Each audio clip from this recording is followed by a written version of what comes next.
Samantala, wala pang katiyakan kung kailan magbabalik aksyon si Barangay Ginebra San Miguel sophomore forward Dylan Ababu.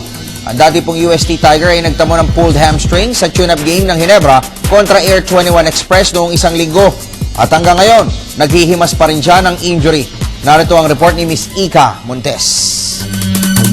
2 linggong pahinga at dibdibang therapy pa ang kailangan para muli makatapak ng playing court si Barangay Ginebra San Miguel forward Dylan Ababu. Sa panayam ng PTV Sports, inamin ni Ababu na nananakit pa ang kanyang kaliwang pigi, kaya tinututukan ito ng husto ng team therapist. Nag-i-improve na, medyo may mga nagagawa na ako. Medyo sakit. Strengthening, saka stretching. Ngayon, medyo pahinga ka lang talaga. Kaya pa nag-workout pa rin ako, shooting, gano'n. Ibinunyag rin ni Ababu na hindi pa siya pwedeng sumalang sa matinding running at walking drills, at lalong hindi pa niya kayang mag-lateral movement. Gayunpaman, ibinalita ni Ababu na mabilis na nagre-recover naman siya sa kanyang hamstring injury.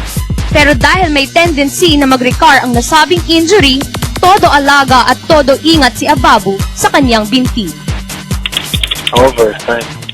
So, hindi ba yun yung nagre-recur na gano'n kala James Shop? Oo, ito yun. Pero sa akin kasi first time. Kaya hindi ka ba natatakot na baka magbalik na yan? Ganyan kilamig eh.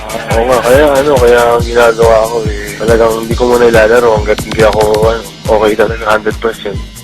Samantala, hindi rin ikinubli ni Ababu na medyo threatened siya sa magandang performance ni rookie Chris Ellis sa laban kontra Global Port Batampier noong linggo.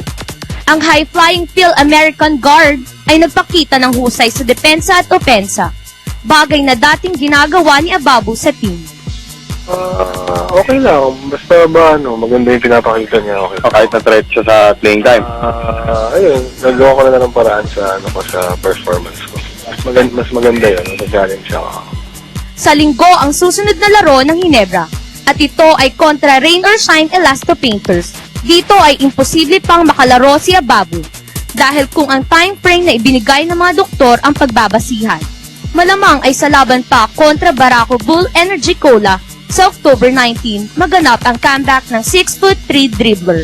Para sa PTV Sports, Ika Montes, Telebisyon ng Bayan.